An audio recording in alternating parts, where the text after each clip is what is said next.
இன்னைக்கு மகளிருக்கு ஒரு ரேஷன் கார்டுக்கு 2000 அறிவிச்சிருக்காரு. இது எப்படி பாக்குறீங்க சார்? அவர் எடப்பாடியார் எதை செஞ்சாலும் கரெக்டாக தாங்க இருக்கு. எல்லாமே தெளிவாக தான் இருக்கு. எடப்பாடியார் தான் அடுத்த ஆட்சிக்கு வருவாரு. அவர் தான் ஆட்சியில் உட்காருவாரு. இந்த ஏழை எளிய மக்களுக்கும் எல்லாருக்குமே நன்மை செய்யும். எடப்பாடி ஆட்சியில் கண்டிப்பா வரணும்பா. வந்தா நல்லா இருக்கும். பெண்களுக்கு 2000 கொடுக்குன்னு சொல்லியிருக்காருமா. அது கண்டிப்பா கொடுப்பாங்க. அம்மாவோட ஆட்சி அமையும் நினைக்கிறீங்களா? கண்டிப்பா அம்மாவோட ஆட்சி அமையணும். அது நல்லா இருக்கும். நாடு அம்மா இருக்கும்போது எப்படி இருந்தது உங்களுக்கு? நல்லா இருந்தது. இப்போ விலைவாசி எல்லாம் ஏறி இருக்குப்பா. எல்லா விலைவாசி ஏறி இருக்கு. எண்ணெயில இருந்து சும்மா ஒரு துணி அலசுற பவுடர்ல இருந்து விலை ஏறி இருக்கு. அதுக்கு முன்னாடி விலை ஏறல. இப்போ ரொம்ப விலை ஏறிட்டு அவர் 1000 ரூபாய் கொடுத்தாலும் அந்த விலை அவங்ககிட்ட போயிடுது. விலைவாசி ஏறிடுச்சு. எடப்பாடி ஆட்சி கண்டிப்பா வரணும். மீண்டும் ரெட்டை இலை வரணும். சட்டமன்ற தேர்தலை முன்னிட்டு தமிழ்நாட்டின் அரசியல் சூழல் சூடுபிடித்து வரும் நிலையில் அதிமுக பொதுச் செயலாளர் எடப்பாடி கே பழனிசாமி அவர்கள் வெளியிட்டுள்ள புதிய அறிவிப்பு பெரும் கவனத்தை ஈர்த்துள்ளது.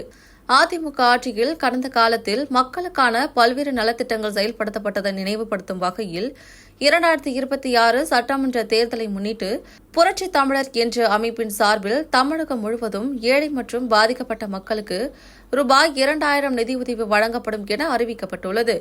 குறிப்பாக சுயதொழில் புரிவோர், கூலி தொழிலாளர்கள், தினசரி வருமானத்தில் வாழும் ஏழை குடும்பங்கள் ஆகியோரின் உடனடி தேவைகளை கருத்தில் கொண்டு இந்த உதவி வழங்கப்படுவதாக தெரிவிக்கப்பட்டுள்ளது.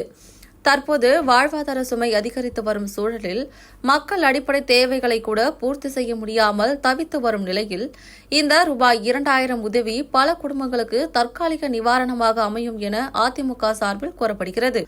அதே நேரத்தில் இது மக்கள் நல உதவியா அல்லது தேர்தலை நோக்கிய அரசியல் நகர்வா என்ற கேள்வியும் எழுப்பியுள்ளது. ஆனால் மக்கள் கஷ்டத்தில் இருக்கும் போது உதவுவது அரசியல் அல்ல, மனிதநேய கடமை என எடப்பாடி பழனிசாமி தரப்பினர் விளக்கமளித்துள்ளனர். இந்த அறிவிப்பு தமிழக அரசியலில் புதிய விவாதத்தை கிளப்பியுள்ள நிலையில் வரும் நாட்களில் இது தேர்தல் களத்தில் எந்த அளவு தாக்கத்தை ஏற்படுத்தும் என்பது அரசியல் வட்டாரங்களில் பெரும் எதிர்பார்ப்பை உருவாக்கியுள்ளது.